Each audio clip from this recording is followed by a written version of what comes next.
Olá, boa tarde. Nós estamos começando agora o último dia da série de programas especiais Agropecuária do Futuro. Desde terça-feira, a gente vem discutindo temas importantes relacionados aos impactos ambientais, sociais e de governança do agronegócio. Temas que formam os 3 pilares do ESG. Bom, e nesta quinta-feira a gente vai até às 7 da noite juntos, falando sobre as exigências e implicações do Pacto Verde Europeu para o agronegócio brasileiro, além de discutir as tendências do crédito rural atrelado a práticas sustentáveis. E a gente começa falando um pouquinho sobre o chamado Green Deal. O Pacto Verde Europeu, ou Green Deal na sigla em inglês, foi criado em dezembro de 2019 com a ambição de tornar a União Europeia o primeiro continente neutro em termos climáticos até 2050. A aprovação do plano vem avançando entre os países do bloco com velocidade e a intenção é modificar ações que atualmente contribuem na emissão de gases de efeito estufa, o que irá impactar toda a economia do bloco. Com um orçamento de 1 trilhão de euros, os países da União Europeia têm a intenção de cumprir uma série de metas, como a descarbonização do setor energético, que representa 75% das emissões na Europa. Outras metas têm a ver com a renovação das construções e edifícios com sistemas sustentáveis, incentivos para a indústria sustentável com ênfase na economia circular, investimentos em transportes sustentáveis e a medida que mais afeta a produção de alimentos, chamada de Farm to Fork, que traduzindo significa do campo à mesa. Essa última meta traz diversos pontos que podem impactar o agronegócio brasileiro. Os principais são os seguintes: proibição de produtos originados em áreas de desmatamento legal ou ilegal, proibição de alguns defensivos agrícolas, redução de fertilizantes e fixação maior de nutrientes, redução de antimicrobianos na pecuária, redução também das emissões de metano na pecuária e possibilidade de sobretaxa para produtos com vazamento de carbono.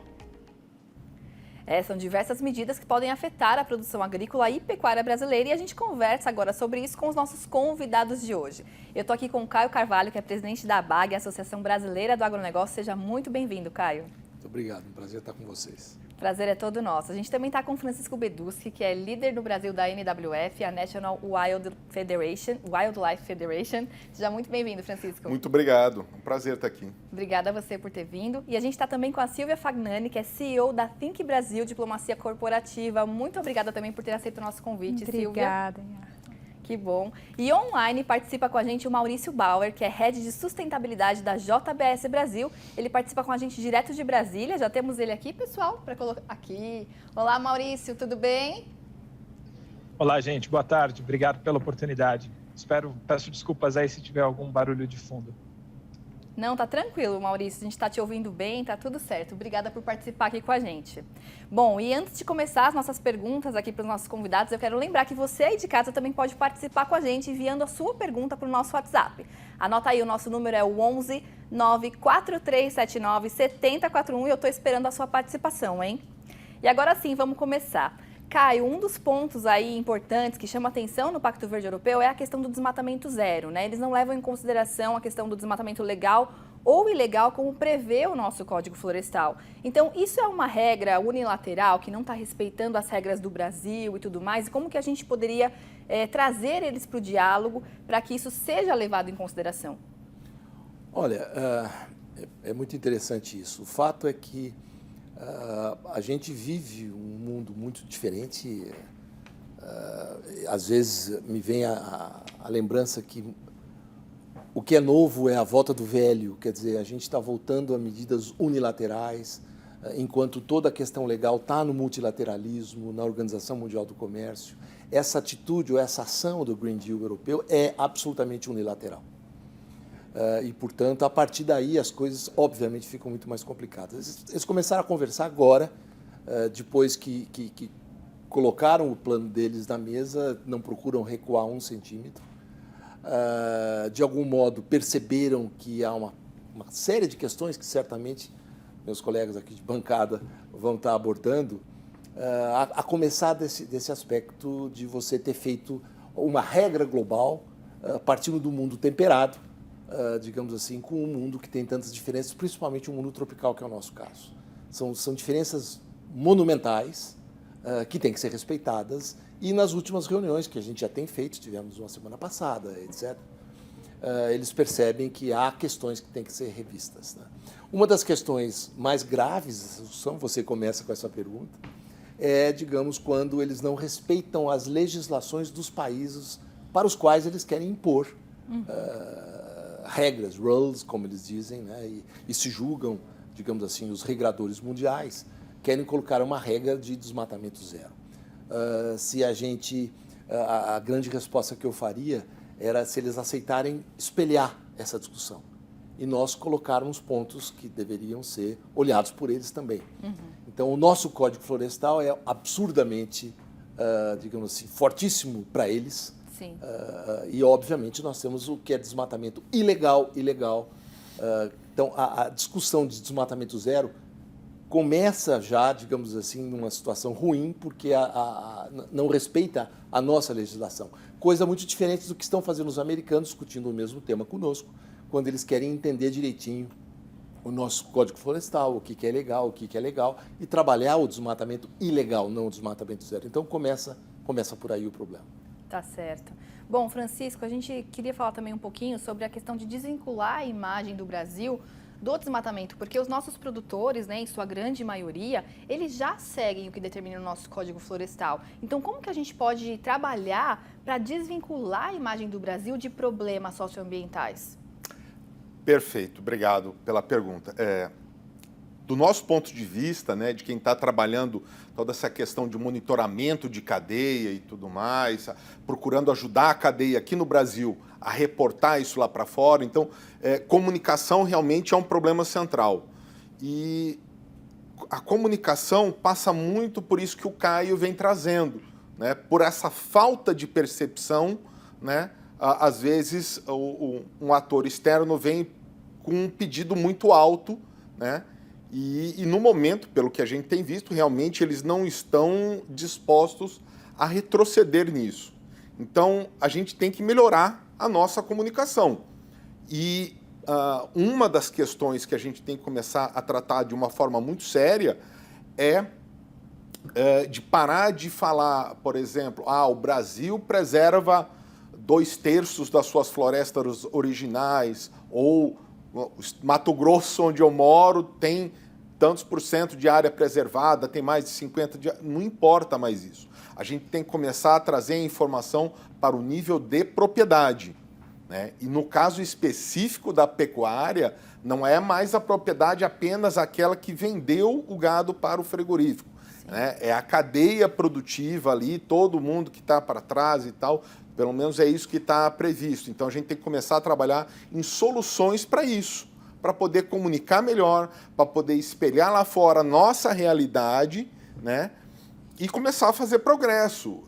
Eu vejo que é muito disso. Então, a gente tem que melhorar a comunicação, estabelecer um plano de melhoria, né? E começar a colocar milestones, marcos que a gente vai começar a cumprir e reportar, e aí a gente começa a desvincular realmente a imagem do agro dessa questão de desmatamento e também de outros problemas socioambientais, porque a lei ela não fala só de desmatamento, ela fala também do cumprimento de legislação local que seja relevante.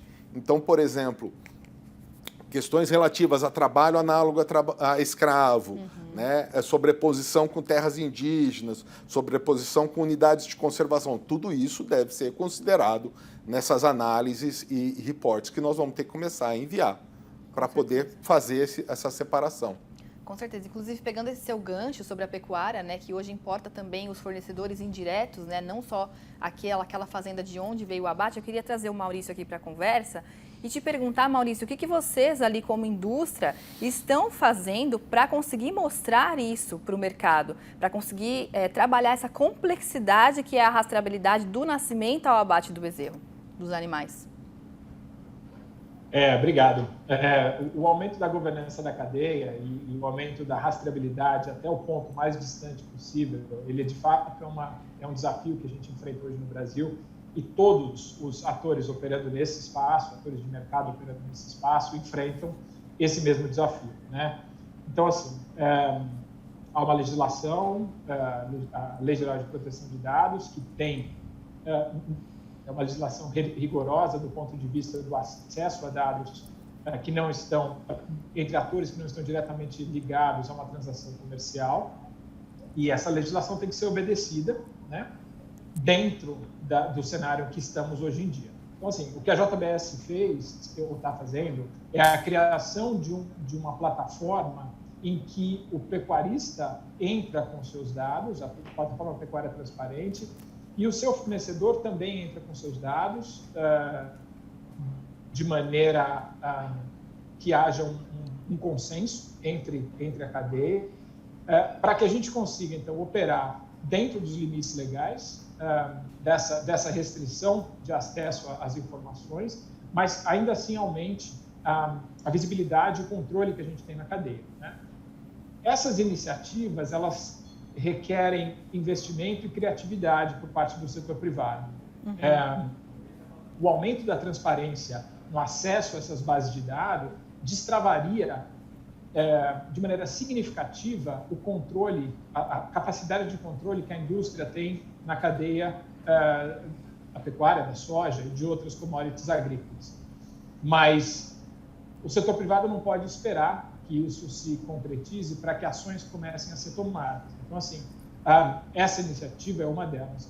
Uma outra é a gente cuidar da nossa cadeia de maneira a não excluir atores da cadeia, pecuaristas, fazendeiros, de maneira que eles fiquem bloqueados permanentemente. Então, assim, o JBS criou os escritórios verdes, que é uma maneira da gente oferecer uma assistência técnica legal para os pecuaristas, para criar um roteiro de reintrodução para a legalidade, para que eles se mantenham dentro dos sistemas econômicos principais da pecuária e não fiquem relegados a um mercado B, a um mercado com exigências socioambientais menos rigorosas.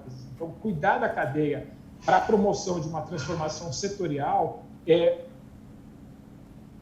talvez as ações mais importantes que possam ser tomadas hoje pelo setor da pecuária. Sim. Bom, Silvia, queria falar um pouquinho também sobre uma outra coisa que está prevista ali nesse Green Deal, que é a questão da sobretaxa para produtos que vazarem carbono. Então, primeiro, o que seria essa questão de vazamento de carbono, né? O que caracterizaria isso e como que vai funcionar essa sobretaxa? A gente já sabe, a gente já tem essa informação?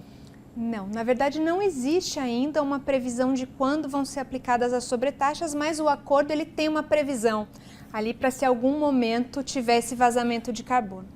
A princípio, a preocupação é não deixar que entrem produtos que não cumpram com as regras do Green Deal.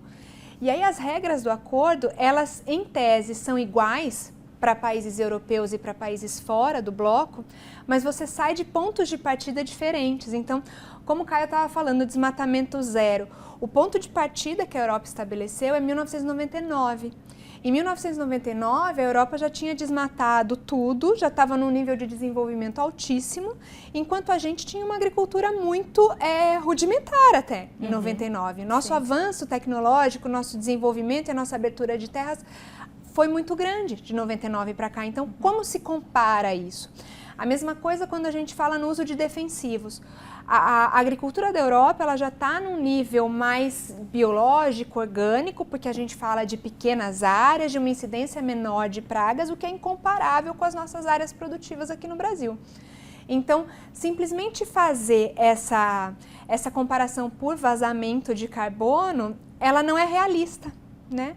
E aí o acordo ele traz essa possibilidade da sobretaxa, porque existe uma noção de realidade também do europeu de que ele não vai conseguir produzir dentro da Europa o necessário para a sua subsistência e que eventualmente ele vai ter que consumir de outros países que não vão conseguir cumprir com esses padrões. E aí se coloca a sobretaxa porque realmente o europeu ele tem menor preocupação com o quanto ele vai pagar, porque existem subsídios enormes. O pacote europeu fala em 1 trilhão de euros para poder adaptar a situação e a economia europeia para isso, e aí eles estão tentando achar esse caminho pela sobretaxa. Mas não é a grande intenção deles sobretaxar. A intenção é criar essa uniformidade na produção. Entendi. É um caso não dê certo, digamos assim. É isso, é uma a gente saída. tem um respaldo, né? É uma saída. Nesse sentido. Entendi. A gente estava, inclusive, falando sobre essa questão de onerar os produtos e tudo mais, né, Francisco? Você comentou que que essa possibilidade, os europeus, eles estão cientes de que talvez eles paguem mais pelos produtos, né? Eles estão dispostos a isso? Isso depende muito de com quem que você está falando lá. Né? Então, qual é que é o nível do consumidor com quem você está falando lá? Alguns com quem a gente conversa e tal, a gente tem parte da nossa equipe da NWF fica na Europa, né? E eles têm consciência de que, olha, vai subir os preços, principalmente dos alimentos, vão subir, porque vai haver essa limitação da capacidade de oferta. Né? Então, por exemplo, gado, né, pecuária, carne bovina, vai reduzir o mercado que é capaz de oferecer. Se eu tenho um mercado ofertante menor, a tendência é que o preço suba. Né? Isso é lei da economia, não é uma decisão demanda nossa. Demanda e oferta, né? É oferta e demanda. Né? A mesma coisa vale, por exemplo, para milho e soja. Né? Se diminuir a oferta de milho e soja que chega lá, né, isso vai acabar impactando não só a oferta dos grãos lá, mas também preço de ração para os animais, porque a ração lá deles também vai ter que atender as mesmas regras e, portanto, o custo de produção dos animais lá na Europa também deve subir. Ou pelo menos a tendência do mercado natural seria essa. Então, há uma consciência de que o preço vai subir.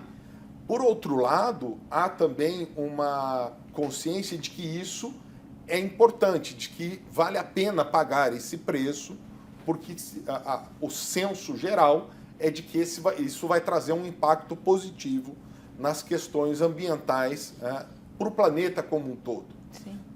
Então, ainda há essa expectativa, eu diria, né? Porque não puseram o pé na realidade ainda. A gente vai ter que esperar para saber o comportamento do consumidor, a gente vai ter que esperar para saber isso lá em 2024, 2025, como é que vai ficar isso. Sim. Um ponto relevante, só Claro. para complementar, eu Claro. gostei da apresentação do Maurício, os comentários do Francisco. Quando a gente fala de pecuária brasileira a pasto, é uma coisa muito diferente da maioria dos europeus que é gado confinado, com as emissões são completamente diferentes. Com certeza. Isso remete a uma discussão inicial básica, que eles querem impor regras do mundo temperado para o mundo tropical e as métricas são completamente diferentes. Então, como dizia o Maurício, o que vai acontecer é que realmente, não quando a gente olhar da fazenda, mas o ciclo de vida completo, que começa dos combustíveis que você utiliza até o final, que é o que a gente fala do poço à roda, né, no caso de automóvel, de veículos, a análise é completamente diferente, as métricas são completamente diferentes. A gente consegue produzir 3 safras na mesma área todo ano, em vários locais. Então, a gente começa, por isso que quando o Maurício fala do esforço da JBS, e eu tenho acompanhado o que eles estão fazendo, esse esforço de trazer essa visão para a cadeia, e com isso até preços melhores para a cadeia, de alguma forma é isso também, é a gente imaginar que isso deve impactar de uma forma muito grande o comparativo entre produtos, né? Então, o que nós combinamos, Francisco, foi com o VP da União Europeia, que aqui esteve, da Comunidade Europeia, é que teremos várias reuniões técnicas para justamente poder arrumar isso. Na última reunião que tivemos com os alemães, agora, há menos de uma semana, o ministro da Agricultura alemão concordou que a gente tem noção clara que há uma porção de questões a serem verificadas. A questão da pecuária, por exemplo, é uma questão chave, né, nessa discussão. Sim. E como que, aí eu te pergunto, Francisco, como que está essa questão da ciência para a agricultura e para a pecuária tropical? A gente está conseguindo comunicar as nossas emissões, esse balanço positivo, digamos assim, de emissões e também de sequestro via solo? Como que estão essas conversas? Caio, Francisco? Desculpa, o Caio, desculpa. Veja, esse é um dado relevante. A gente tem esse trabalho bem feito, a gente tem isso completamente equilibrado do ponto de vista de emissões, as diferenças, etc. A gente percebe o que aconteceu no Brasil nos últimos 10 anos, digamos assim. A idade média de abate reduziu demais, a quantidade de cabeças por hectare aumentou de modo significativo, o que permite que uma JBS saiba trabalhar esses coeficientes, esses índices. Esse é um dado relevante. Do lado europeu não teve grande evolução nesse campo, né? Então as comparações têm que ser trazidas para a realidade das métricas atuais, com a tecnologia que está aí. A nossa evolução é realmente formidável se você olhar e colocar a questão do uso da terra, que também vai estar nessa coisa, né? Nessa avaliação. Quer dizer, os pastos degradados que a gente está recuperando de uma forma extraordinária. Sim. Todos esses aspectos fazem parte desse pacote que tem que ser avaliados. Sim. Eu entendo que a gente tem muita, como diz o caboclo no campo, nós temos que comer muito sal juntos ainda para discutir essa questão. Tá certo, é verdade. E para que a gente possa trazer para o mundo real essas comparações. Sim. Agora, pegando o gancho do que você falou sobre a JBS, sobre as ações que eles têm feito, Maurício, eu queria que você comentasse um pouquinho mais sobre essas ações, sobre a tecnologia que vocês empregam para monitorar as fazendas, porque eu sei que vocês usam ali um sistema via satélite. Então, o que você poderia explicar para a gente sobre isso? A gente, desde 2009, tem um sistema de georreferenciamento que talvez seja o mais robusto do Brasil para monitorar a nossa cadeia em múltiplos aspectos, né? Não só a aderência social aos critérios socioambientais, aos critérios sociais e aos critérios ambientais. Sim. Da nossa política de compra. São diversos sistemas que acabam operando em conjunto, né? Então, desde a verificação, a gente faz uma varredura diária de mais ou menos 85 mil propriedades que estão na nossa base. Isso dá 900 mil quilômetros quadrados, isso é mais ou menos 3 vezes o tamanho do Reino Unido. Uma vez que o produtor que viola qualquer um dos critérios socioambientais da nossa política, ele é imediatamente bloqueado e é direcionado ao Escritório Verde, para que seja criado de novo um programa de regularização ambiental junto a ele, justamente para pensar numa transformação setorial, como eu falei, né? Uhum. Esse sistema de monitoramento é extremamente robusto porque ele sobrepõe, na parte do compliance ambiental, ele sobrepõe camadas de dados sob a forma de imagem e coordenadas.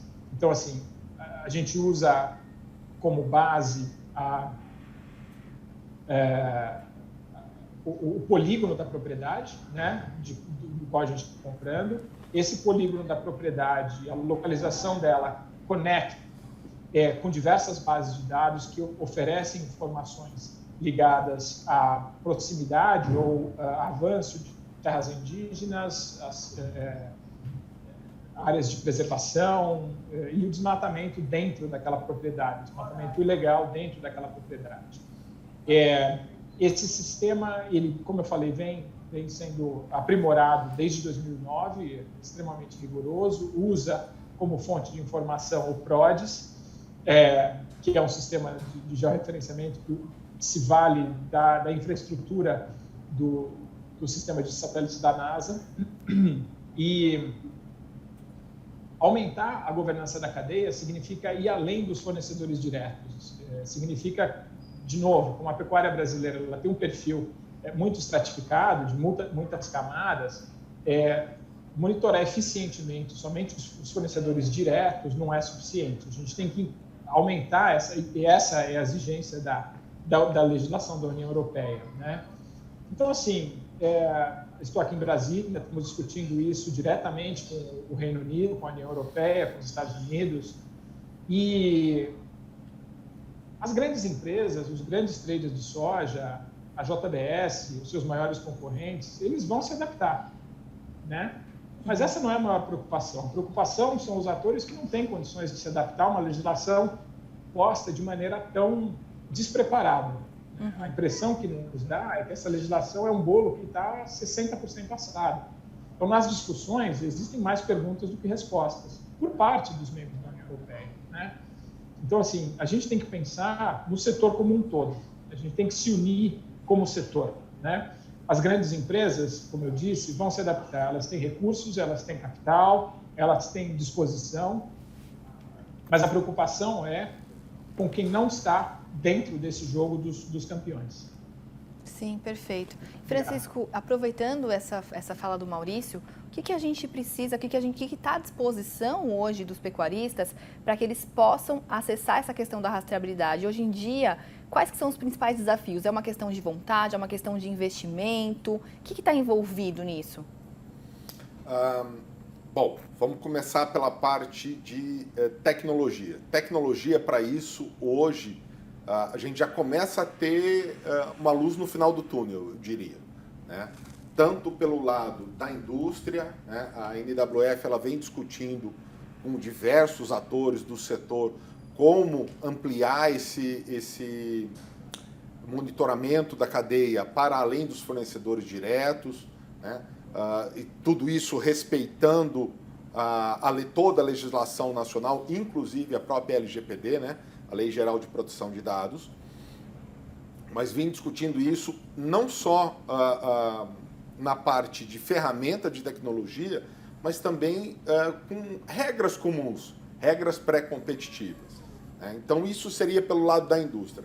Pelo lado do produtor rural, que olha, eu sou produtor, eu quero saber como é que está a situação de quem está me fornecendo bezerro. Também já começam a aparecer algumas soluções, inclusive aplicativo de celular, que o produtor está, tô aqui, me passa o número do teu cara aqui, deixa eu dar uma olhada aqui, porque o bezerro que eu estou comprando de você hoje vai impactar a minha venda para a JBS amanhã. Sim. Né? Então, o que está faltando hoje é um pouco mais, eu diria, de consciência do produtor, né? Então, nesse sentido, não é uma questão de má vontade do produtor, mas de falta de conhecimento sobre o impacto que isso pode ter no negócio dele. Uhum. Então, né, a JBS, o Maurício falou, vem fazendo diversas ações, nós estamos apoiando diversos frigoríficos. Ainda ontem, a nossa equipe estava lá no interior do Pará, trabalhando, fazendo reunião com o produtor, apresentando essas novas demandas que vêm, lógico, nós estamos aqui tratando especificamente do Green Deal da União Europeia, mas o próprio mercado nacional também começa a pedir mais em termos de rastreabilidade, de compliance socioambiental. Então, eu acho que levantar o nível de conhecimento do produtor rural, para que ele saiba o que está acontecendo, para onde o mercado está caminhando, quais serão as demandas para daqui até 2030, para que ele se prepare hoje, isso é essencial. Porque se a gente contar um ciclo de vida do animal de 3 anos, daqui a 2030 nós temos 2 ciclos. Sim. Então, é uma questão urgente, né? A gente tem que começar a se preparar, com certeza. Sim. Silvia, agora falando um pouquinho aí, pegando esse gancho todo de rastreabilidade, desses desafios que nós temos aqui no Brasil para conseguir fazer a rastreabilidade na cadeia como um todo, a Europa enxerga essas dificuldades, como que eles veem esses nossos esforços, digamos assim? Eles percebem que a indústria, que os governos estão se mobilizando para fazer isso avançar? Como que é a visão de fora para cá? A diplomacia europeia, ela tem uma visão muito colonialista em cima do novo mundo, eu diria, né? E não só sobre o Brasil, mas sobre a África, Oceania, tudo mais. Então, quando a gente olha esse acordo limitante, que é um acordo limitador para a gente, ele acaba levando a essa mentalidade europeia de nova forma de dominação, claramente. Então, eles não estão abrindo diálogo para ouvir para onde que o Brasil precisa ir, como é que a gente vai se adaptar a isso, porque existe esse caráter colonizador mesmo, esse caráter dominador. O que a gente consegue ver é que existe, inclusive, uma criação de narrativa que tem menos aderência à realidade, mais aquela história que eles querem contar. Então, quando a gente fala de desmatamento na Amazônia, tudo que se fala aqui no Brasil desmentindo ou assumindo algumas questões, é claro que a gente não pode ser negacionista a ponto de falar que não existe o desmatamento, mas quais as causas do desmatamento no Brasil? A narrativa europeia, ela não traz essas questões das causas, ela está mais interessada em contar aquela história que vai soar da forma que o europeu quer ouvir e que o europeu se coloca nessa posição de líder e que vai acabar dominando esse assunto. Então, quando todos os textos do pacto, quando você lê, ele começa de que a Europa tem a missão de liderar o movimento de sustentabilidade no mundo. Eu acho absolutamente claro tanto no Brasil, como na Europa, como na África, que todos queremos sustentabilidade. Ninguém está fechando os olhos para isso, né?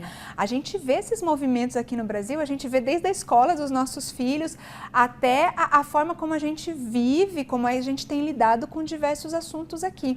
Mas isso não tem sido olhado pela União Europeia dessa forma. A sensação que eu tenho é que não existe espaço para diálogo, existe uma imposição e que eles ainda vão ter que voltar um pouco atrás, porque não vão dar conta disso que eles estão impondo para a gente. Eles ainda dependem da gente para se alimentar. É isso. Um dado relevante, pode falar, pode falar. Desculpa. Eu acho muito importante o que a Silvia comentou. A gente começa o jogo lembrando que 36% do alimento do mundo vem da América Latina. Sim. Nós estamos falando que é mais do que um terço, né?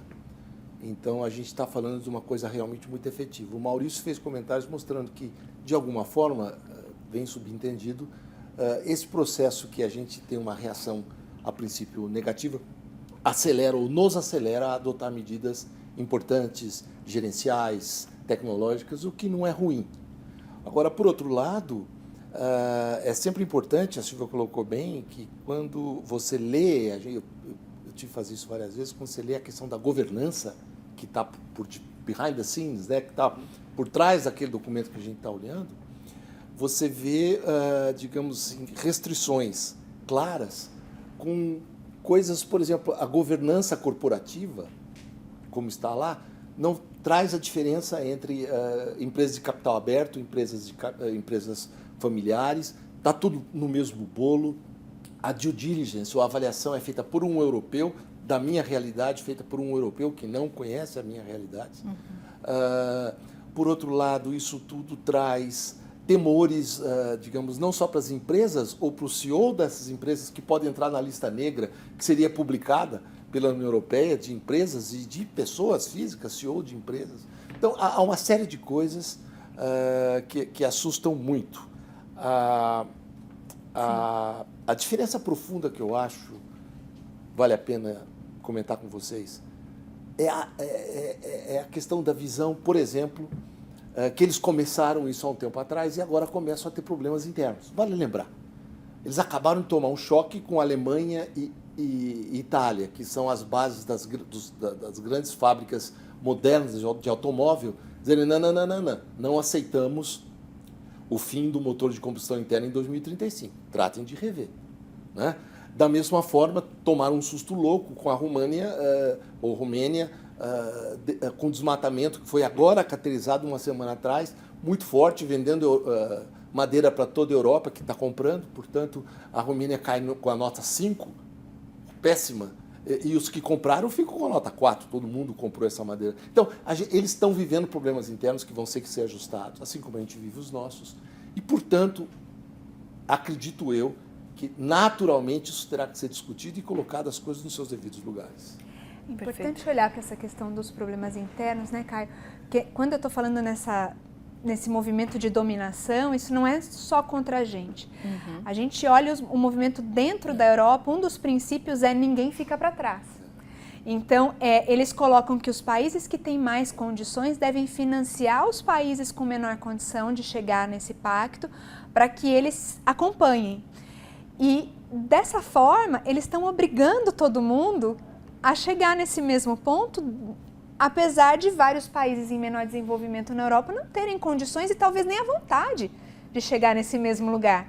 Né? Então, assim, alguém perguntou para países menores, para a Grécia, por exemplo, se ela tem esse interesse, se a agricultura dela aguenta isso, se a população aguenta pagar isso, porque é muito fácil financiar um movimento para trazer tudo isso e depois colocar o alimento a um preço altíssimo para a população. E por muito menos a gente está vendo 500 mil pessoas na rua hoje lá na França, que é um dos países ricos. Exatamente. Então, e a gente já viu essa coisa de voltar atrás, a gente já viu quantas vezes a Europa voltar atrás nos neonicotinoides. Eles acabaram de voltar atrás para alguns países, para algumas culturas, porque tinha a questão das abelhas e tudo mais, mas não seguraram. Não dá para abrir mão de um produto tão importante como esse. Então, está tudo muito acelerado sem fazer análise desse impacto desse acordo. Com certeza. Com certeza. Bom, antes de seguir aqui com as perguntas para os nossos convidados, eu quero te lembrar mais uma vez de participar dessa conversa aqui com a gente. Envie a sua dúvida para a gente para o nosso WhatsApp, o número é o 11 94379 7041. A gente está esperando aqui a sua participação, hein? Bom, Maurício, falando um pouquinho aí sobre esse desafio todo, né? Com relação à rastreabilidade, novamente, que eu acho que é um dos pontos mais sensíveis, né, do Brasil com relação à pecuária. O que vocês sentem com relação aos produtores? De acesso à plataforma Pecuária Transparente, de se cadastrar? Como que está essa adesão dos produtores? A gente tem percebido que são muito poucos os produtores que se sentem confortáveis em não estar de acordo com a legalidade. O que falta para eles é acesso a ferramentas, serem instruídos, serem mostrados quais são os caminhos para que isso aconteça de maneira otimizada, né?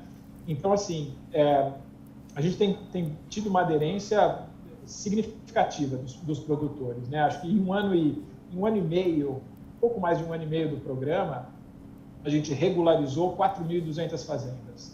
Isso é quase 1,5 milhão de animais. E a demanda continua, né? Então, assim, em alguns estados, em alguns escritórios nossos, no Pará, por exemplo, o tempo de regularização caiu significativamente, né? Então, a gente tem visto, por parte do pecuarista, que havia, sim, um desejo, que havia uma intenção em que isso acontecesse, mas o que faltava, havia um gap, havia um intervalo nesse mercado, que ninguém estava estendendo a mão de maneira efetiva. E o que a gente fez com os escritórios verdes foi isso, né? Os escritórios verdes, eles não se restringem necessariamente aos pecuaristas dentro da cadeia da JBS, ou que foram bloqueados pela JBS, mas ele está aberto a outros, né? Justamente para poder criar essa transformação setorial. É isso. Perfeito, tá bom. Bom, Caio, pegando um pouquinho aí o que o Bauer falou, eu queria que a Silvia também comentou e tudo mais sobre essa disposição dos europeus e essa visão colonialista e tudo mais. Você falou que esteve em conversa, né, ontem, inclusive, falando sobre o Green Deal. Então, quando a gente coloca na mesa todas essas nossas questões, todas as nossas preocupações e os esforços que já vêm sendo feitos, o que você ouve? Qual que é a resposta que você tem deles? Olha, é muito interessante. Quando você coloca numa discussão como a gente fez, você tá bom, eu vi todas as regras, li várias vezes, acho que não me fugiu isso, né, no diálogo. Puxa vida, são tantos aspectos que vocês estão impondo, eu não vi nenhum parágrafo dizendo que o mercado europeu se abrirá a países como o Brasil ou a Argentina, dado o fato que eles estão se aperfeiçoando para atender a ruler global, que é a Europa, né, a regradora global, que é a Europa. É isso mesmo? Quer dizer, eles ficam sem graça, realmente não há. Quer dizer, ou seja, a contrapartida lógica seria essa, né? Na medida em que a Europa não conseguirá atender os 3 aspectos que ela mais defende, que seria a segurança alimentar, obviamente uma preocupação com saúde, sem dúvida alguma. Então, esse é um ponto fundamental. A segurança energética, né? E a questão das mudanças climáticas. Então, o que acontece hoje? Então, a gente coloca, tá bom, vocês vão aumentar a energia nuclear, como estão fazendo vários países, inclusive a Alemanha. Vocês estão aumentando o consumo de carvão mineral, como a maioria está fazendo. Tudo isso significa aumento de emissões, né? Sim. Como é que vai ser? Quanto tempo dura essa guerra? E qual é o foco? Vocês não querem atender a biomassa, tá certo? Essa é a grande diferença entre nós e eles. A valorização que a gente está dando à biomassa com o suporte dos Estados Unidos, que também fazem isso, os europeus basicamente não atendem à questão da biomassa, né?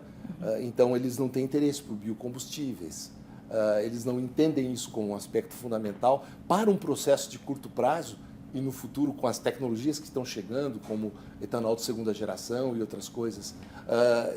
Isso não está no plano deles. Então, quando você começa a questionar isso, que é a sua pergunta, eles recuam, não dizem sim nem não, mas caracterizam que, de fato, ainda é um programa cheio de perguntas sem respostas, ou de problemas internos de questionamento.